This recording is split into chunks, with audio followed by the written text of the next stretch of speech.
So firstly, on behalf of Indo-American Chambers of Commerce, Nishith Bhai, I really want to, extend my gratitude for hosting us. The vote of thanks is actually at the end of the session, but I still personally wanted to thank you. So I met Nishith Bhai possibly a month back, and I requested him that, the Indo-American Chambers of Commerce is basically an apex chamber, which ensures that there's a good trade between Indo-US. We are very proud that we are the only chamber which is recognized by the US government, and the other chambers are voluntary in nature. So I'm really proud to be associated with that.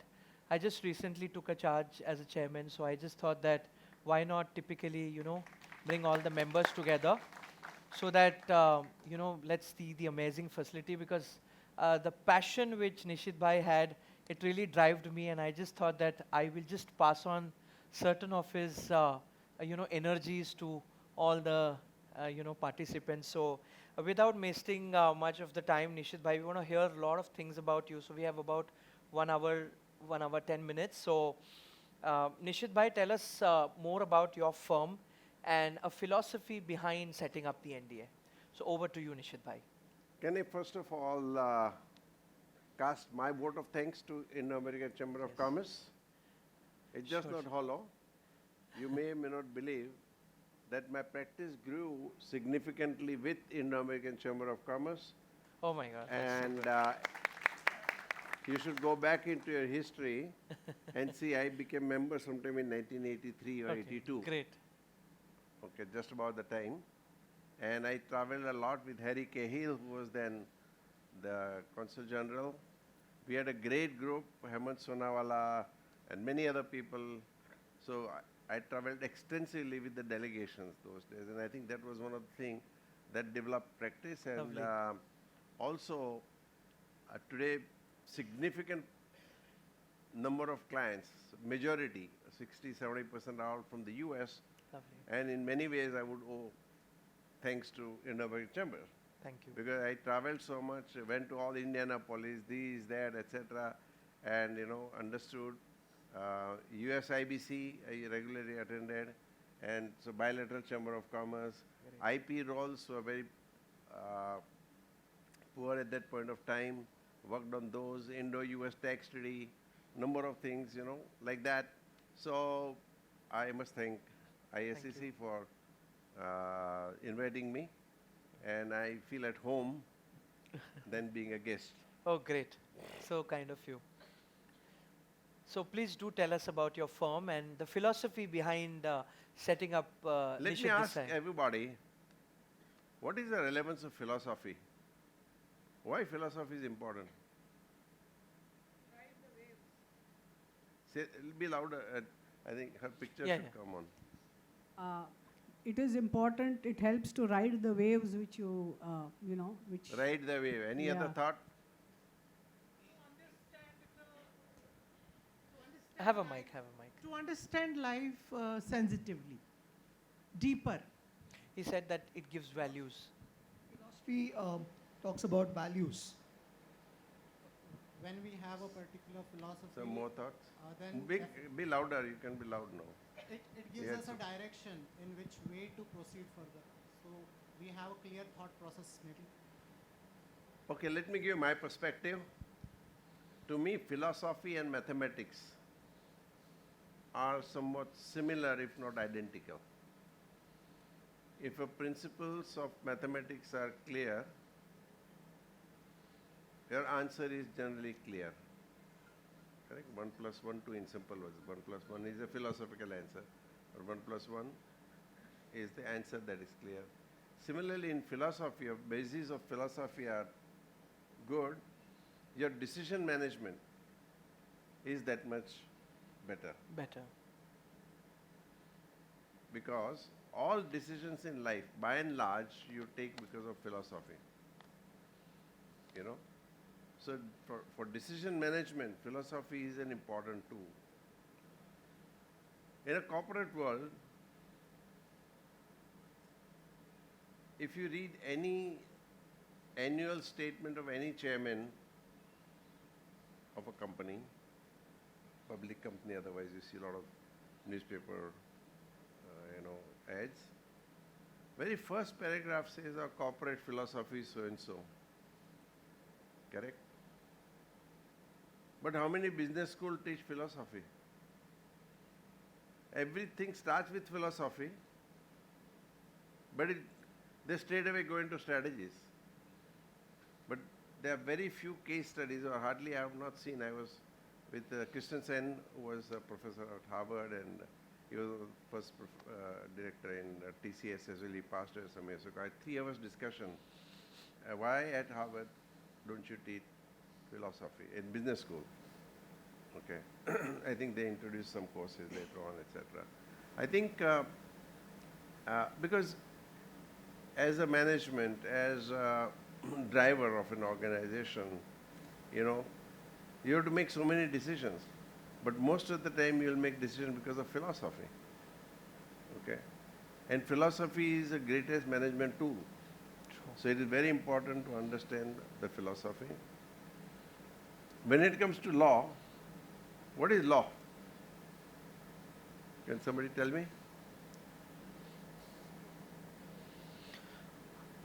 No answer is stupid. Nobody is stupid. So please don't worry. Sir, Okay. may I? Laws are set of rules governing people and relationships. Any other? I think law is common sense. What is religion? Let me ask. Oh, you got answer on Yeah. it. No, I have perspective. Basically, philosophy, law, according to me, is basically philosophy of which regulates the human transactions and human relations. That's right. So, law is a philosophy that is codified. Religion is a philosophy. Behind every religion there is a philosophy. But it's ritualized. And we get more stuck into codes and procedures and rituals than in the philosophy. If you basically try to understand philosophy behind religion or law, you will understand the nuances of that, and it will allow you to take a best course judgment around the whole thing. So philosophy is very important. Sure. And my philosophy in life, I just want to be happy, happy-go-lucky, okay? And I want others to be happy. Just being happy alone is not good enough. So I think most of the decisions I like to take, whether it would make me happy, will make others happy as much as possible, And therefore, the bottom line, if you see some of, I think some presentation, the small booklet, last slide in that presentation says that, that you got it in your hand, right? No, not that one, the other one, blue one, if you have one. I don't know if it is there or not, but somebody had it, blue color. Show me. Show to other people. Can you stand up and show? So the line says, our limit to growth is where our happiness ends. So everything starts with the end in mind, and our limit to growth is where our happiness ends. Because beyond that, there is no work. You build empire, but if you are stressful, you are stressed out unnecessarily. Some healthy stress is good, but if you are not happy, it's not worth it. So whole idea is that to be happy. Correct. What makes me happy is that, okay, you do something interesting, exciting, innovative, okay. So the whole basis of the firm is to be innovative. Whether we make money like you people or not, I don't know. But at the same time, whatever makes us happy, okay, happy. Work with happy clients who you are happy with, areas of practice you are happy with. So generally that is what is my guiding principle, simple words. So that's why philosophy, and I'll talk to you about it when we move further. Sure. So, very resonating with you that you really wanted to make people happy because you are itself a happy person, because you can't typically make somebody happy if you're not positive or happy within yourself. So my next question is that this is an amazing facility which you have built, which is typically dedicated to stimulating and cultivating the imagination, which we kind of, all heard about you. Can you tell more about Imaginarium Aligunjan? Like formally asking you, you've already said it, but formally asking you, what exactly is this Aligunjan Imaginarium? Behind every man, I don't want to say successful or otherwise, there is woman. Correct. So my wife She's not under my control. And yeah, why should? Correct, exactly. And I don't try to control because I'm more happy that way. She is happy in her own way. But I keep on working and she keeps on spending. So she had some friends, she came to Alibag and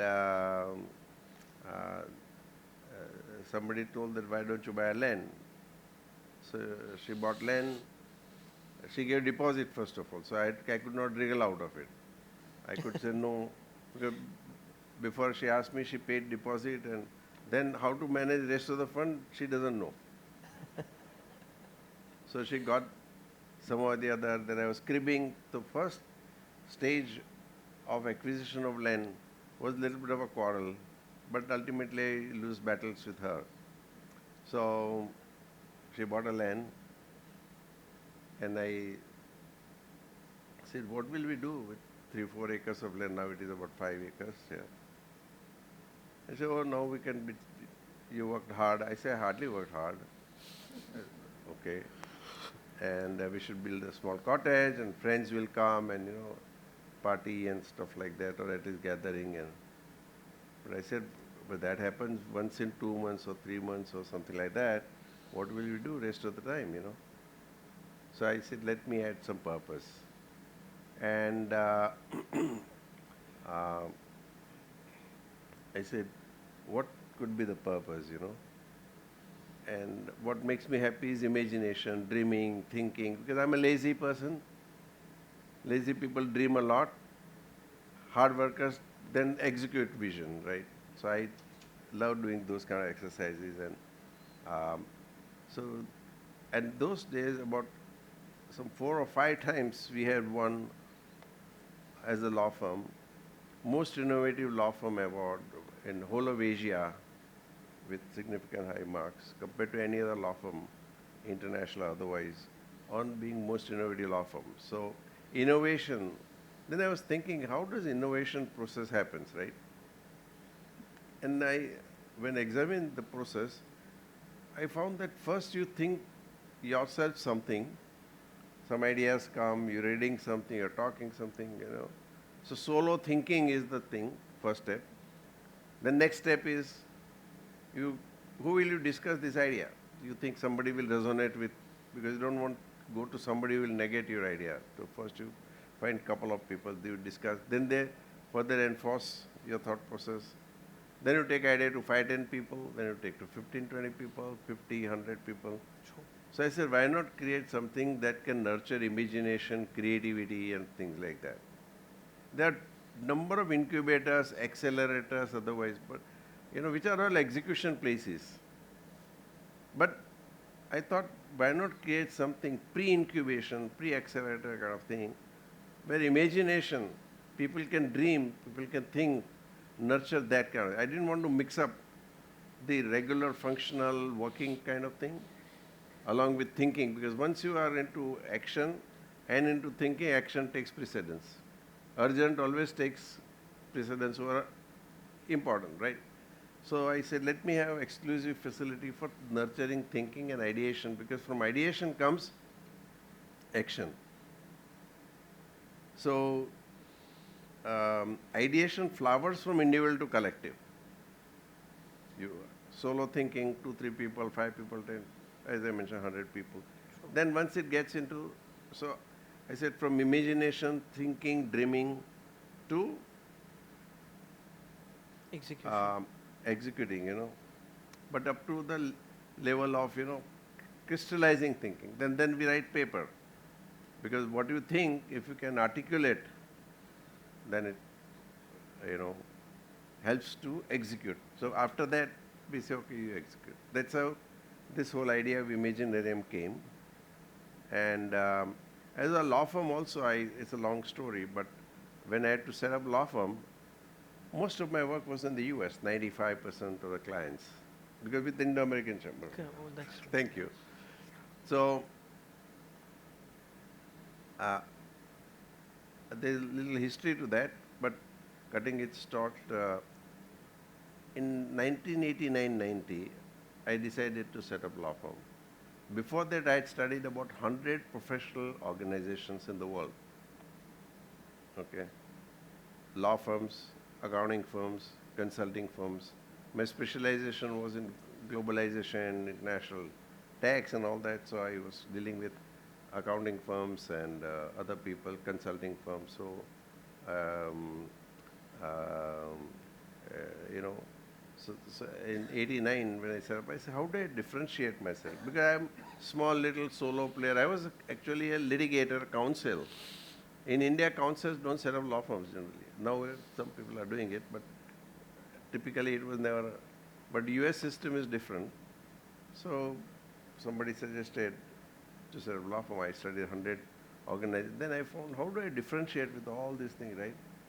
What can I, then I thought, rather than differentiation, how can I add or contribute? Okay. And once again, going back to philosophy, I'll talk about it separately. But then I thought, let me differentiate. And then I felt, what excites me is innovation. So as a new generation law firm, okay, you know, I found that most of the firms are stuck in the present. So I said, why not think of the future and build practice on that? You know. And then an idea came that every new technology, every new business model, every new social, political, economic development brings along with it a new strategic, legal, tax or ethical issue. And being a researcher, I thought, let me just take long shot, 5, 7, 10, 15 years, look at new technologies, new developments, and then be in the state of preparedness, writing papers and stuff like that. So when time comes, then we are able to deliver at the speed of thought, okay? And that's how this whole idea came up. And so Imaginarium name came because of imagination, but it is Imaginarium Aligunjan.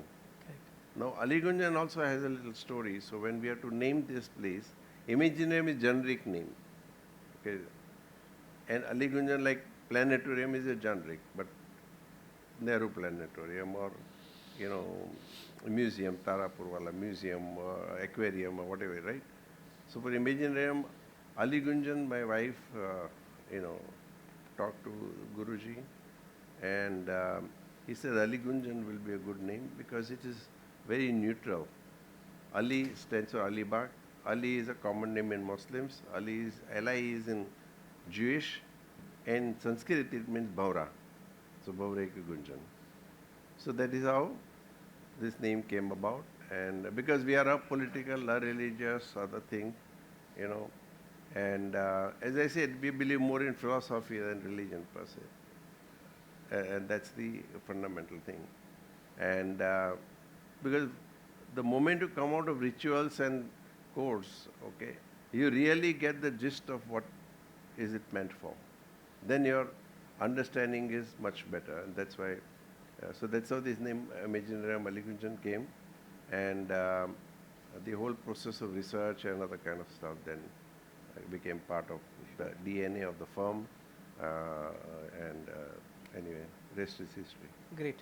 Thank you for sharing that. And I must say that it takes a lot of courage to come out of your comfort zone, which is your staple practice, and getting out and doing something which is very non-conventional. So I think the days when you were a litigator, I'm sure it would have been quite a tough journey, but I think you came out of it, and I think you're seeing the results right now. I stayed in it and came out. You know. True. No, that's actually innovation, because, you know, getting out of your comfort zone and doing something which many people are not doing. And I'm sure you might have got a lot of kind of resistance to it, I'm sure, but I think you might have moved forward. So I just want to, you know, just ask you a very different question, that what made you, you know, stay there, and what was the inspiration and that positivity which you developed, that, you know, even after a lot of resistance, you stayed there?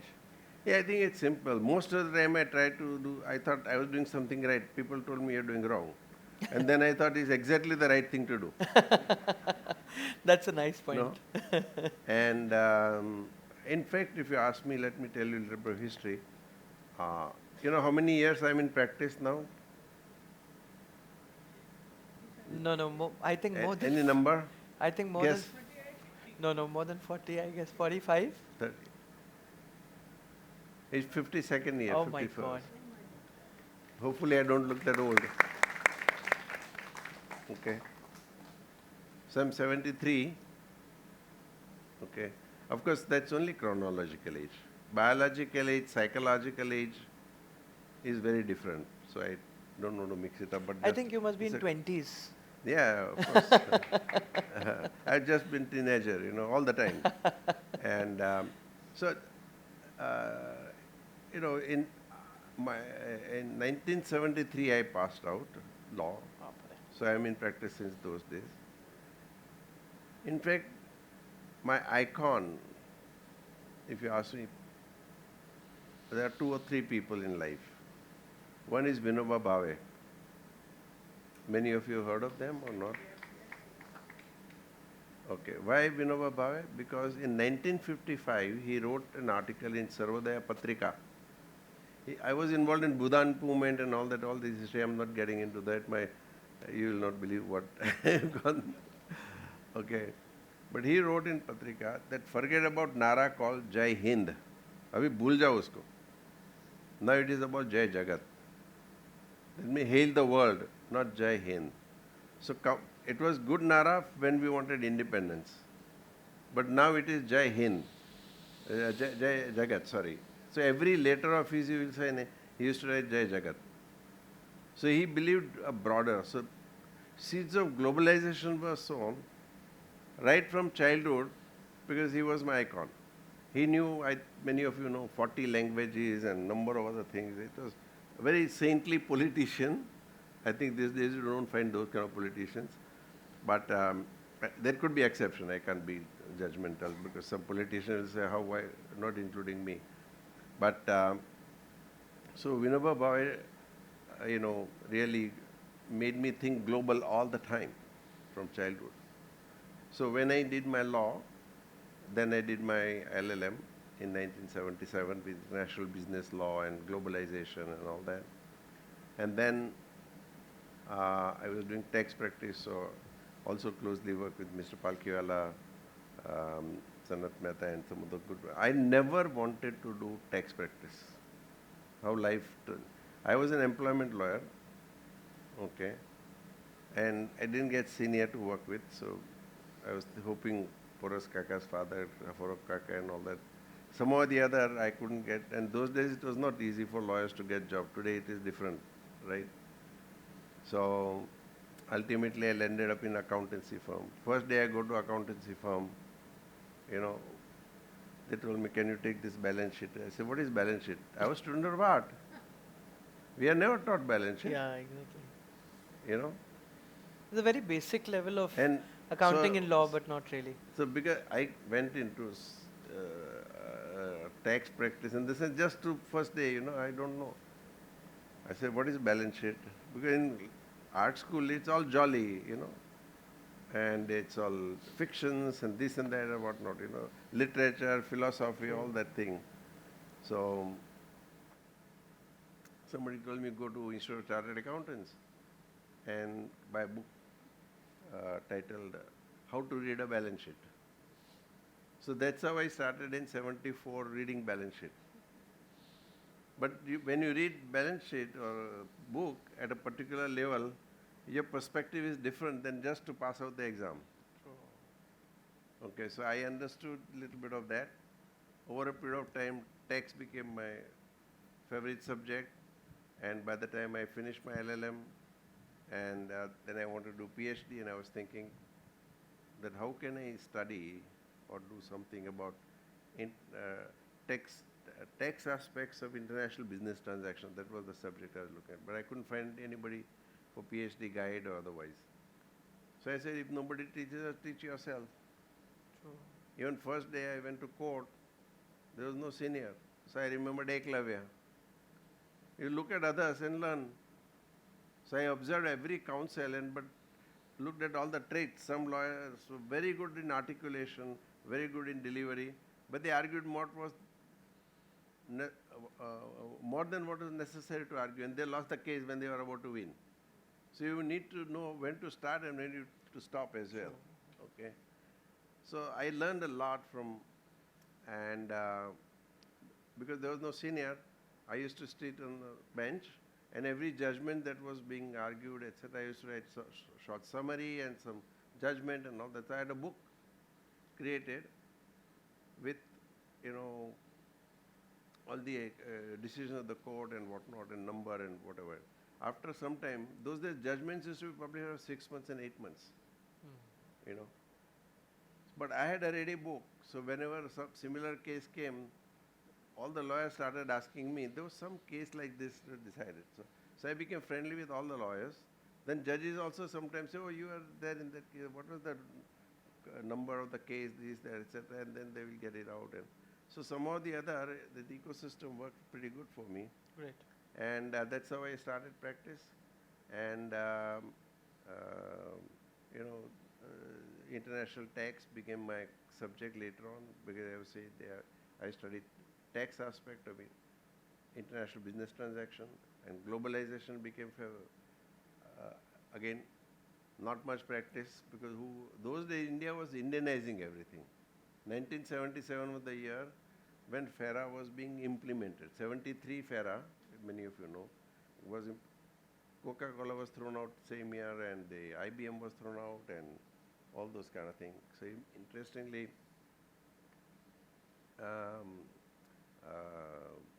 you know, there was no need for my specialization in globalization. So I was sitting on super specialization without too much of practice. But lawyer who doesn't have much practice, what do? You write articles, you write books, you do this, that, etc., isn't it? So that's how I started writing articles and things like that, research papers.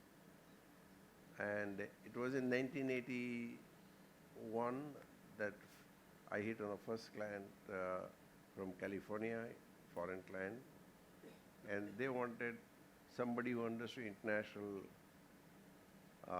taxation of international construction contracts, both complicated subjects. They went around the country, couldn't find that, came to see me because they read my article. They all have a black at that time. And they were looking up and down whether I was right person to be consulted, but nobody knew, perhaps theoretically better. I said, I know all the answers. They asked me a lot of questions. I could respond them, but I said I don't have too much practical experience. But they liked my answers, so they engaged me. Then I came to know that company was the largest privately owned construction company in the world, called Bechtel. Okay, they remained client for a very long period of time. So suddenly I hit upon, and when I went to US, everybody said, oh, Bechtel, my brother is working there, my cousin is working there. It was like today's Google or, you know, Amazon. And so that is how it started. And then practice grew more and more in the US, like Levi Strauss and Clorox Company and all those kinds. But very interesting, I'm sorry, I'm extending No, a absolutely. little history. It's a delight to That it was Indo-American Chamber of Commerce, where I was very active. And when you are a young professional, you actively participate in Chamber of Commerce, right? True. And I was active, so I was asked to organize a meeting for a gentleman called, I forget his name, it will come back to me, but he was leading the delegation of a large multinational in India. They were exploring, and it was a company called DuPont, you know. So, you know, and they wanted to organize meeting with some management consultants. So as volunteer, I took charge, and I was chairperson of the meeting on that, because I organized that. I was introducing. Now, I don't know about management consulting, strategy, nothing of the sort, right? But they started talking about it, but I had to start my talk. So just as I started today with philosophy, I started talk with philosophy. Bill Alumkal, sorry, now I remember the name. He was Korea, I was from Indian origin, Korean, and he brought a whole team, 4, 5, 6 people. And I started talking about philosophy. And being Indian, he got a lot of, interest into the conversational philosophy. Right. So we became good friends. Then he said, when you come next time to Delaware, where the headquarters are, why don't you drop by? Come, correct. So next time I was going, I went to Delaware. He called 6, 7 people, out of which 4 were international business strategists and 2 were lawyers. I thought I'll meet more lawyers, right? And some IP lawyers, something. And I was a little fox because I don't know what to talk. Okay. So, but lawyers have one good art, particularly in India. And what's that art, To take adjournments, tariq pe tariq. So, then I said, oh, today I'm very busy, today is Thursday at 11. But I didn't realize others are coming, so I'm not, ready. I came for a short time, let us meet. So I took about time of 1 week. So this Thursday to next Thursday was the meeting. Okay. I went outside, I called one of my MBA friend and I said, give me some material to read on strategy and all that. I had no clue about all these subjects, And because I had to go and next time meet with, and the business card of all these people, the international business strategies. And I was a little perplexed. So I told my friend, give me some material to read. So first art we learn in India is adjournment, right? Second art you will learn is you get brief on a previous day. Rapid reading is the next art. But you may not understand the brief fully, but you can argue for days together. So That's why we paid for. correct. So rapid reading is the art. So of course I called my friend. I said, I want to buy some book on the subject. And he gave me very good advice. He said, you're going back to New York, no? From Delaware. It's about 3.5 hours train, And I was in New York. He said, go to a store called Barnes and Nobles. Okay. They've got all the latest books on strategy. But one book used to cost $40, which was like Quite a lot to us that day, those times. And he said, don't buy a single book. There is a bench, you take a book, read there. And Okay. return it. So whole week I went, before the store, Barnes and Noble's open, I go there, I sit on a bench, take out latest book on like Kenichi Ohmae and everything I read thoroughly, Robinson's to whatever, And rapid reading taught me how to quickly get the messages. And next Thursday I had second round of meeting with DuPont. And, I again started on the same subject, philosophy. I said, philosophy, what is philosophy? Philosophy, leads to your mission, vision, then goals, then strategy, then structure. Structure follows strategy, not the other way around, right? But whole hierarchy, I say strategy is very low level compared to philosophy. Everything starts with philosophy. You won't believe, they got so much interested in the philosophy leading to strategy and structure because they wanted to enter. They had sold second-hand plant to do for Reliance those days. So they are looking to expand and all that thing. So I said, before you talk of strategy, structure, you talk of strategies. Before you talk of strategy, you talk of philosophy. I walked away with a paid project on doing comparative study of corporate philosophy study. I got a letter from DuPont to go and meet with the former CEOs of people who had exited, like Coca-Cola head and the Pepsi, and Pepsi was again entering when Coke went out. Burroughs and Tatas came when IBM walked out, Then Monsanto Chemical, Dow Chemicals, all those kind of things, Ciba, Geigy, a lot of case studies and all that thing. So for about 9 months to a year, I did primary study, going to all the places like form filling and meeting, but I got chance to meet with the top CEOs. And I learned so much in that period,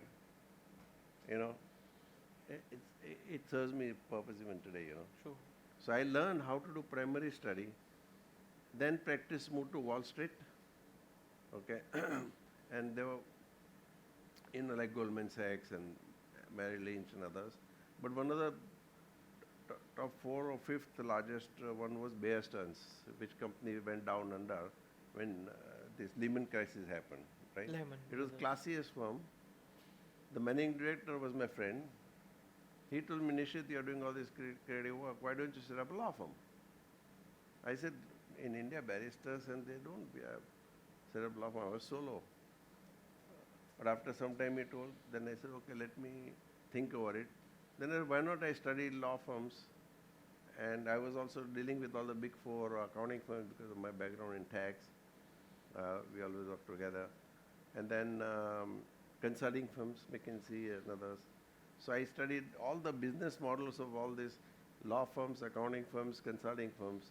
McKinsey was one of the favorite ones. I think some of you might or might not have read, but it was started by a lawyer in 1932, Marvin Bower. It was originally accounting and engineering consulting firm, 1925, etc. But during 1930s recession, it was going down. Then lawyer came on board called Marvin Bower. He is the guru of management strategy in the world. Okay, now he died at the age of some 103 or 4 recently. But he imbibed all the elements of law firm. He was from Jones Day. And he imbibed all the elements of law firm in McKinsey. For example, they never advertise. Lawyers usually don't do that. Hardly ever you see ad, not that it's right, wrong, better, good, I'm not talking about, but don't say like Accenture, Deloitte or otherwise. You never see their advertisements, right? So all the structure is also like more like a law firm. So lawyer built consulting firm. Okay. And so I learned that we can all contribute to the whole thing. So strategic thinking went into my thought process a lot during those 5-10 years. So 1989, I said, let me now set up a law firm. And I said, the philosophy is to differentiate. And strategy is what, right? Strategy is the differentiation you create, which differentiation, even if known to others, cannot be copied. Strategy is the differentiation you create, which differentiation, even if others know, cannot be copied. If it can be copied, it is tactic. If you are a tactical player, you are in a rat race. Okay, anybody can copy. True. So you are struggling. You will only play on price. Okay. If a strategic player, it's a differentiation. Culture, organizational behavior, very difficult to replicate. There are many other facets like that. So anything you do, if your approach is to have strategic differentiation, you will have a different mindset. So, strategically I felt that nobody wants to invest in the future, especially those days.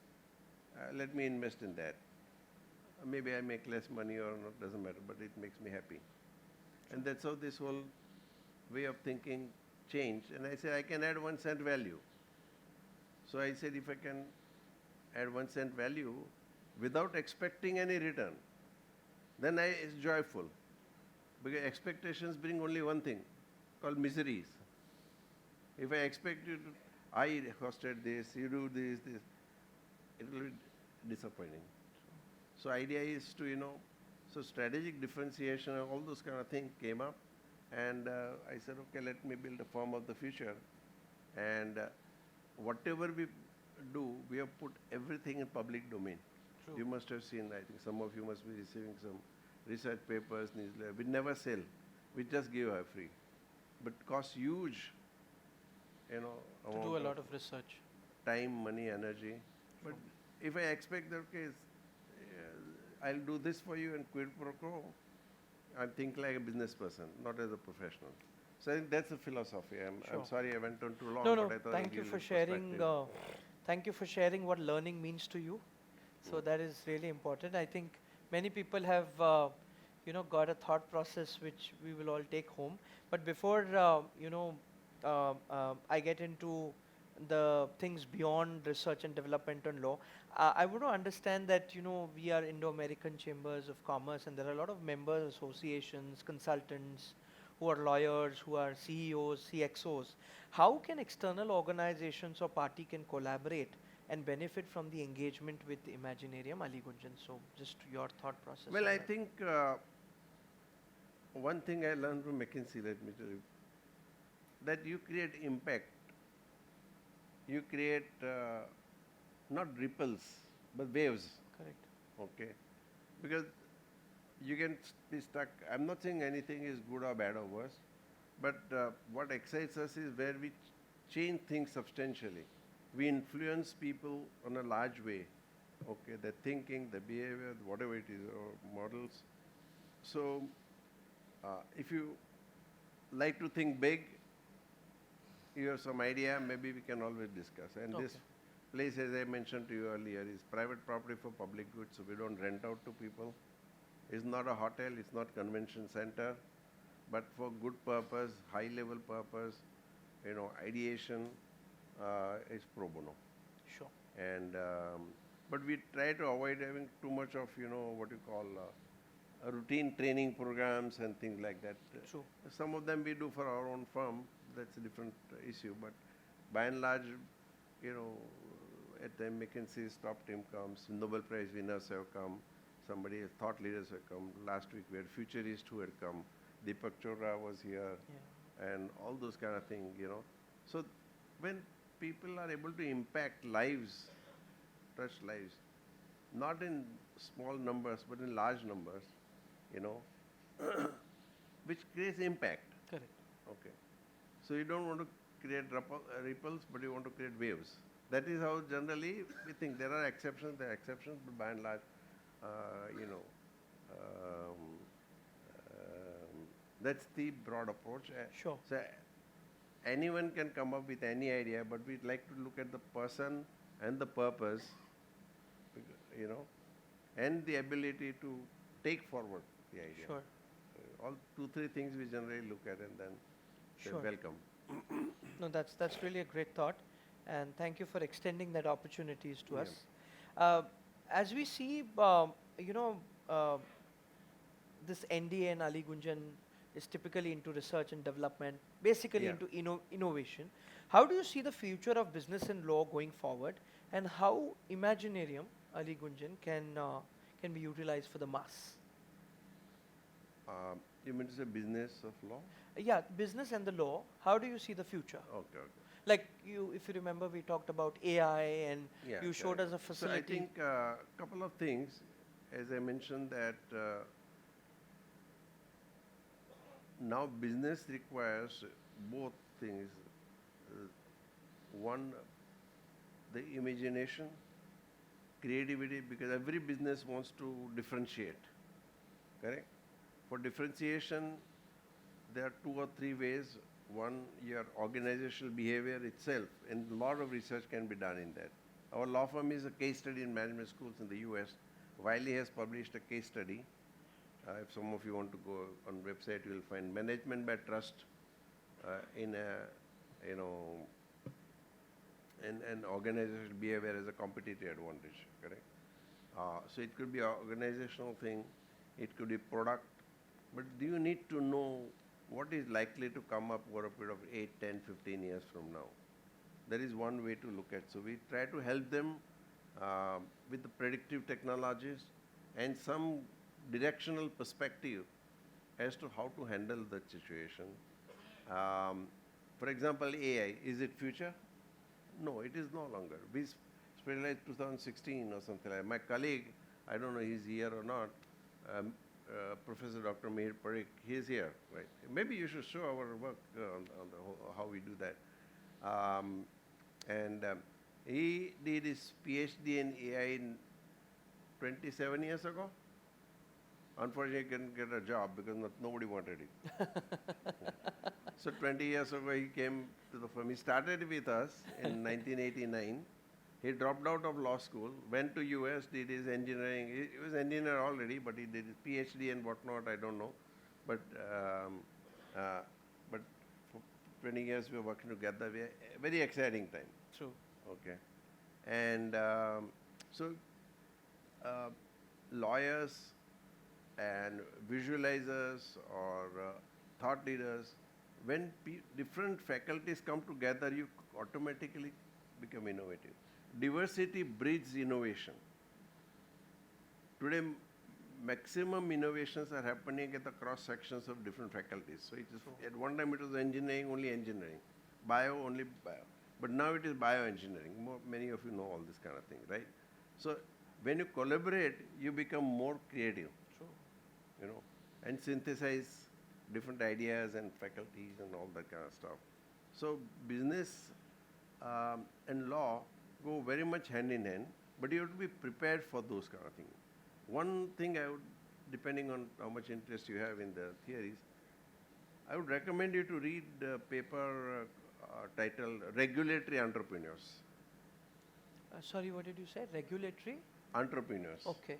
So today, maximum value, the paper, my friend in Loyola University, she has written a paper on regulatory entrepreneurs. What is regulatory entrepreneur? She says that today maximum value or large values are created by those organizations which have developed business models on the gray areas of law. True. Now this is not something new. It has happened last century. But she said the difference is that last century entrepreneurs exploited gray area of law for their own benefit first. True. License Raj, this, that, all those kind of things, whatever it is, right? New age entrepreneurs use gray areas to benefit public first. In the process, they make, of course, use money as well. So there are several case studies, if some of you are interested in the subject, is like Uber. Uber, they played in gray areas of taxi rules. They provided $500 million, if I'm not mistaken, in legal fees, litigation, fighting cases, taxi unions to states and all that. So significant amount of budget was provided for legal fees. Okay. And so they built on the gray areas of taxi rules. Airbnb, gray areas laws in rental. Correct. Correct? DraftKings. Amazon, we created a model. Again, it was entrepreneurial thing because retailing is not permitted, and then create a platform model and other kind of stuff that happened. So there are a number of business models which can be built on the gray areas of law. And most of the time you'll find gray areas coming up. For example, we specialized blockchain and crypto in 2012. My son came up with that and I said, oh, what is this Bitcoin? I don't touch it. But when son tells you, you have to do something, right? So whole year we did research, thinking that still it is 8, 10, 12 years ahead, afterwards something come up. What happened in 2013 and of 14, there was raid on Bitcoin exchanges, legitimate business. Within 1 hour we gave opinion, it is not illegal. Within 1 hour.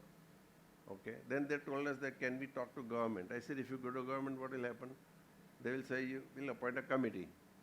Now you go and ask a committee. Until committee gives you an answer, your business cannot be reopened. So we adopted other strategy.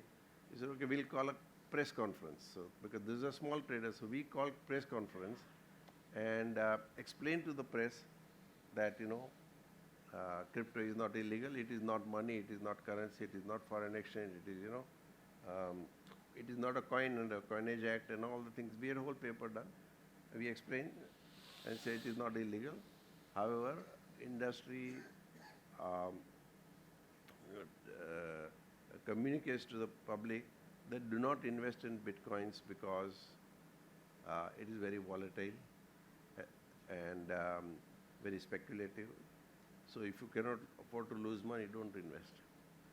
So that was Saturday, and then Monday morning all newspapers said that Bitcoin not illegal, said Nishith Desai some or the other. And then after some days I got call from the authority and enforcement, Nishith bhai, Bitcoin kya cheez hai? So sometimes it happens because they also, poor fellows, don't understand. Yeah, they also don't know. It was 2012-13, and then we saw every type of situation.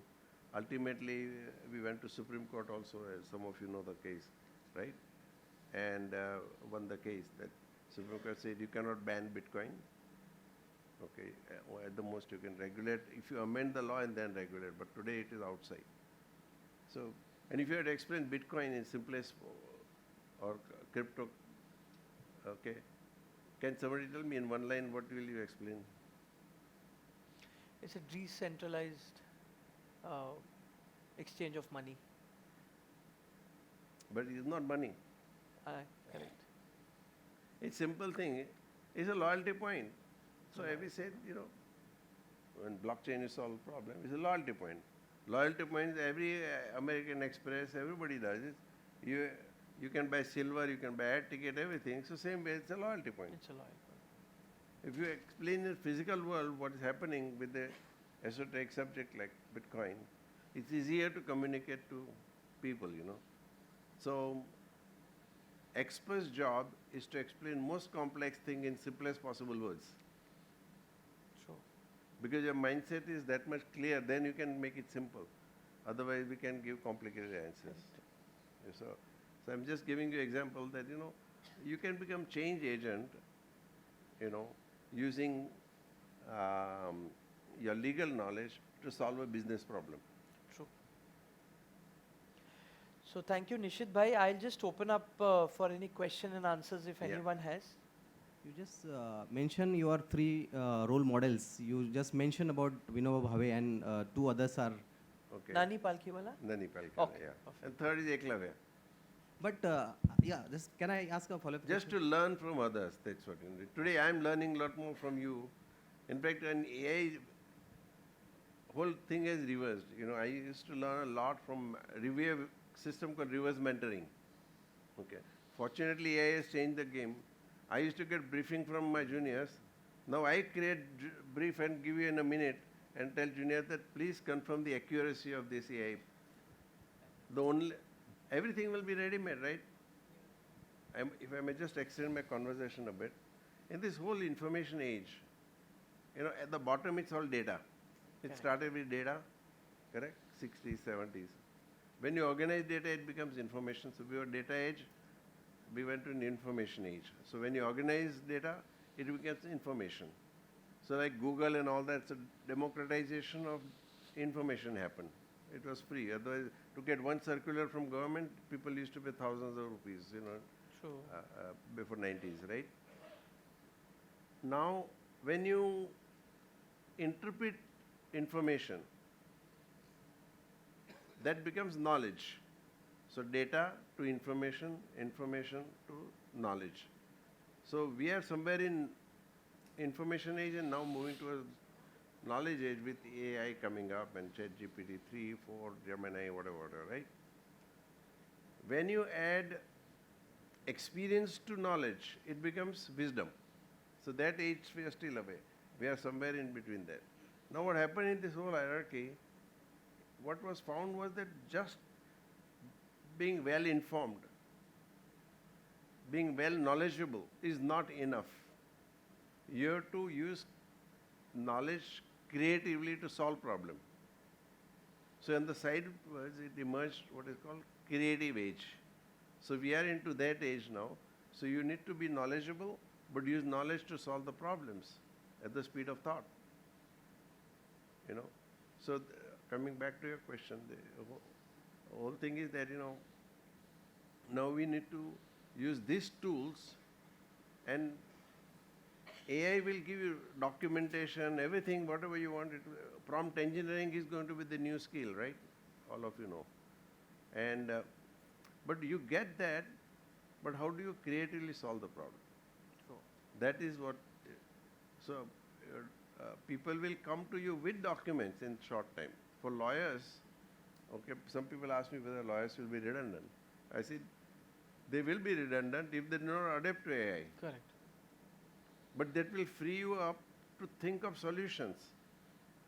It will save your time to solve your problem. But if you free up your time but waste somewhere else, then you will be out There of would date. be a redundancy. That's I the thing. agree.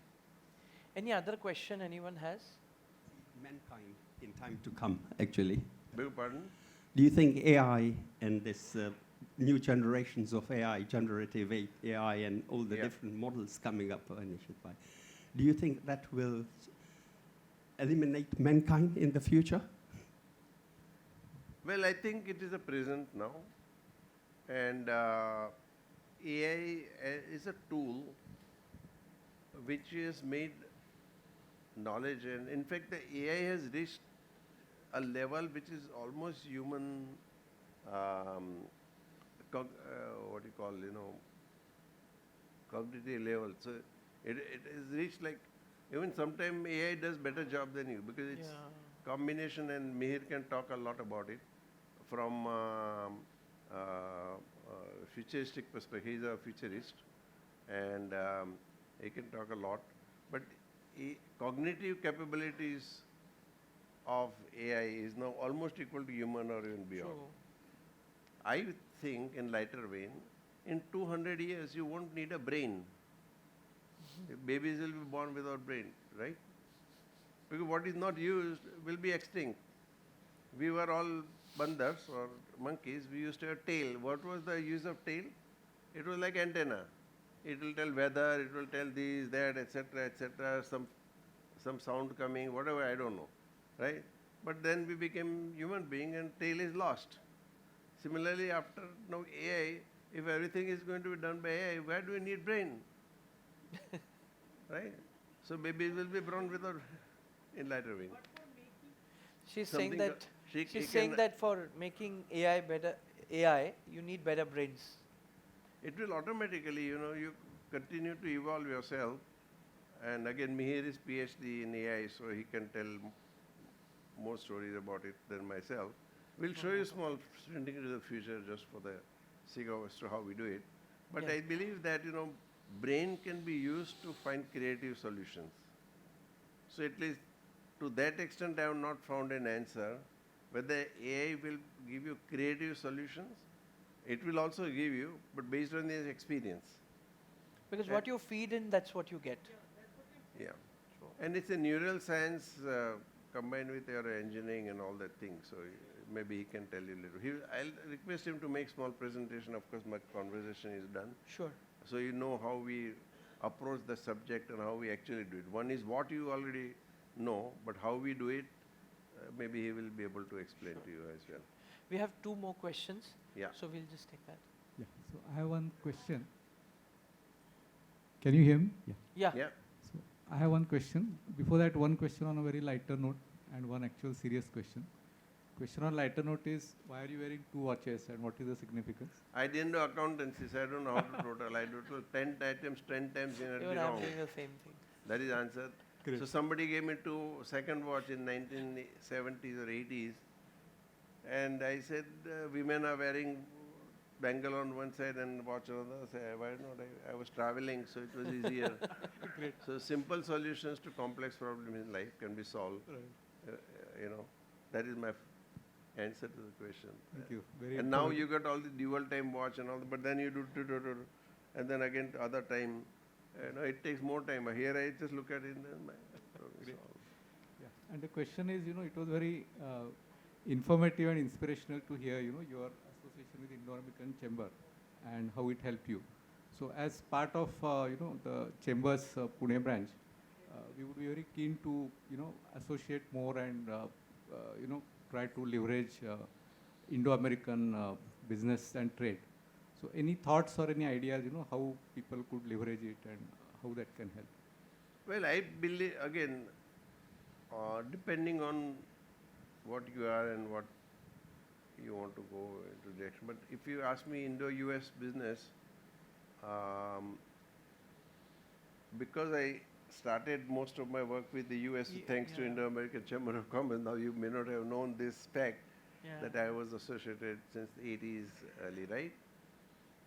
Somehow there I understood US culture, US mindset.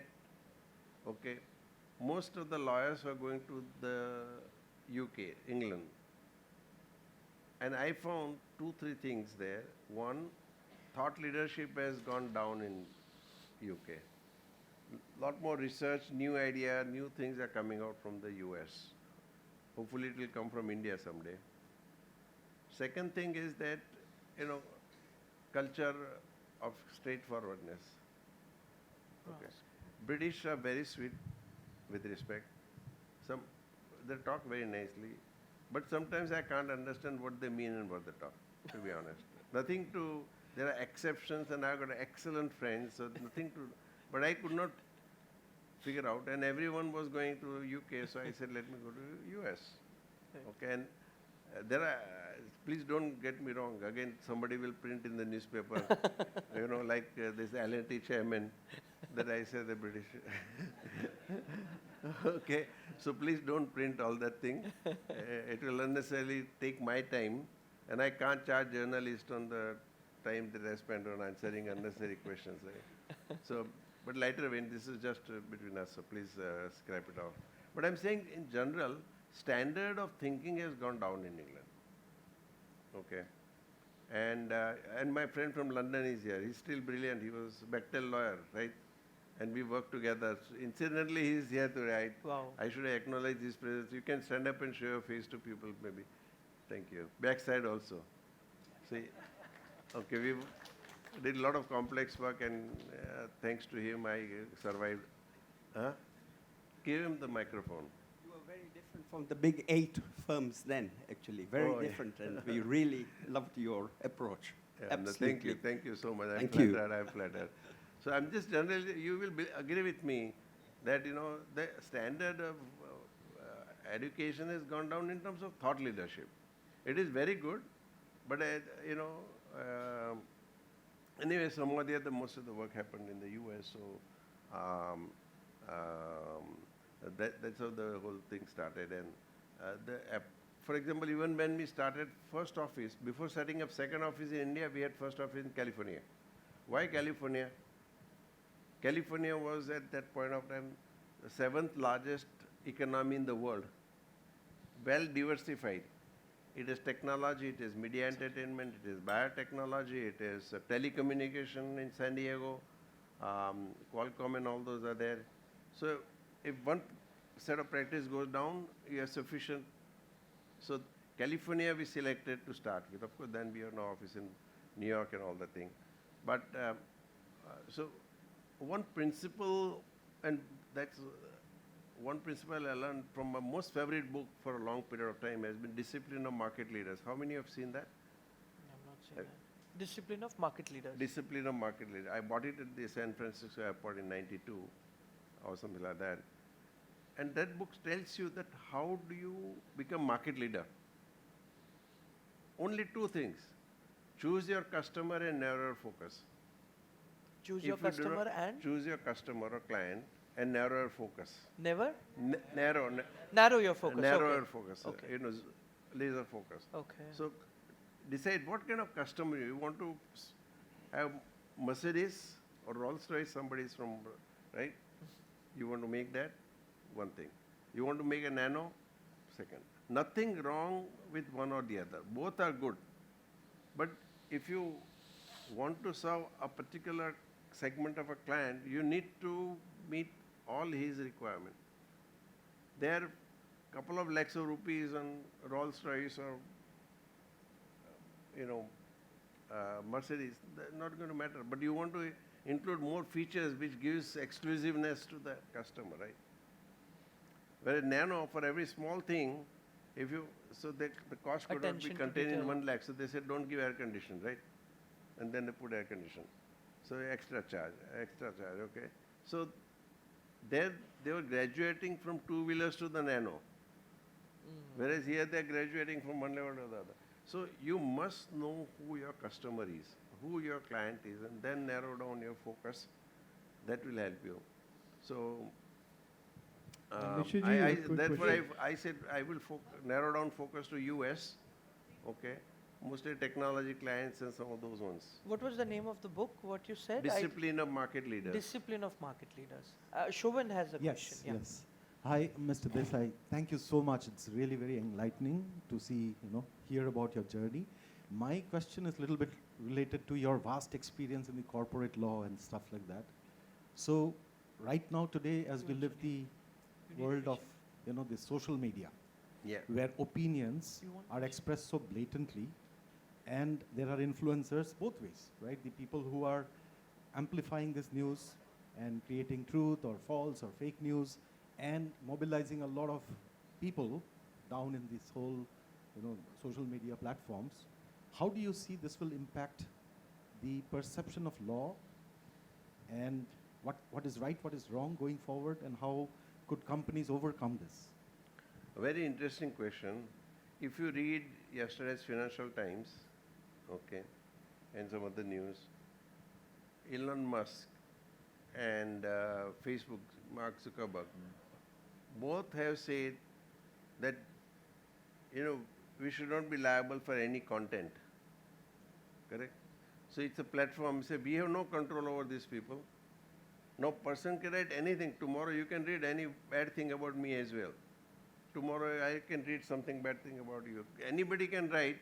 How do you counter that? How do you respond to a false news becomes a big challenge. Though there are remedies available, but are the effective remedies? Once your reputation is gone, it becomes very difficult to retrieve. Okay. So it is very important for perhaps at least one rule can be put up that these platforms should say that they are not responsible for the content, they do not know the accuracy of the content. Some of those things have to be constantly told people because you can write anything.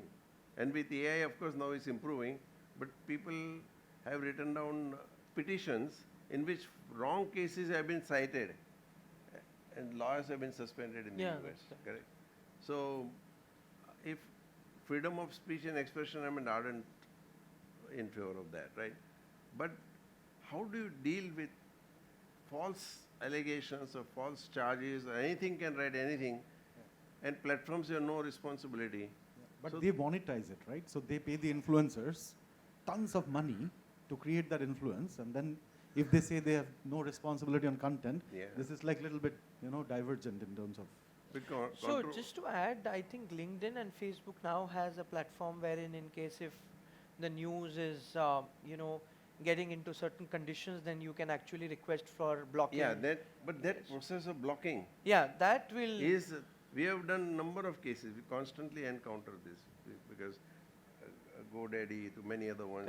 We constantly advise clients on basically what content you can stop, what you cannot do, and all that. It's a big issue.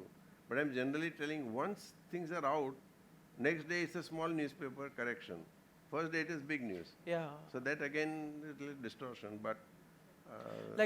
Recently one of the, I'll not name it, but one of the biggest conglomerate got into some bribery charges, and because of that, I think 30 or 40% wealth was really deteriorated just because there was a news, and it was just, an allegation, and there was no proof or evidence with respect to that. And, the law was governing, which was American law, and in Indian law there was nothing, but it was the India wealth which would actually got deteriorated. So and its geography, is global. So where all you fight? So there are new issues coming up. Lawyers have some job to do. So Shovan, you need to come to us. Right, the laws will also change. I think seeing the situation. Will change in strategy to deal with this situation. By the time law changes, what do you do? Shovan, anyway, you can reach out to us. We'll charge you a big fee. Absolutely. Please reach out to us. Thank you. Yeah, he is. So actually, we have his Rolls Royce, na? Yeah, he works for Rolls Royce. I understand what to charge. Nishith bhai, you so much of experience in the field of law. So I wanted to ask the problem with our court systems. As you already talked about it, that cases go on for 20 years, 50 years, and some have been there for hundreds of years. So is there not any system where we can control this? From your research, two answers. One in lighter vein. See, why are you in a hurry to solve case? Because this life, not next life you finish. Second is a little serious answer. I have written a paper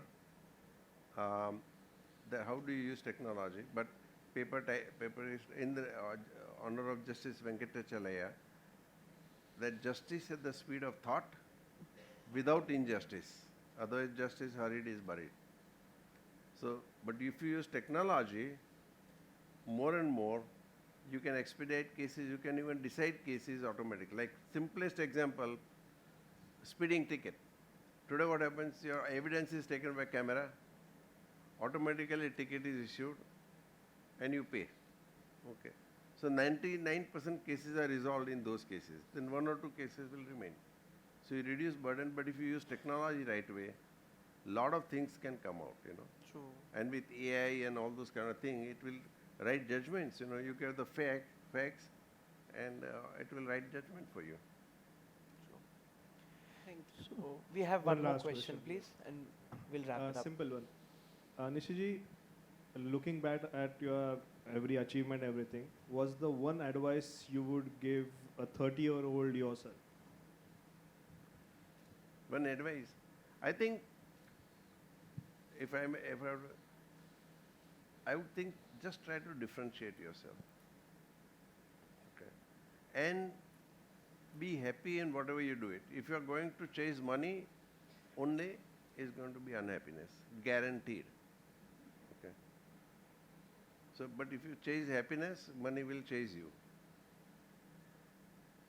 You know, your energy would be that much high that people will want to follow you. True. That's really a nice advice. Really a nice advice. So thank you Nishith bhai. Thank you very much.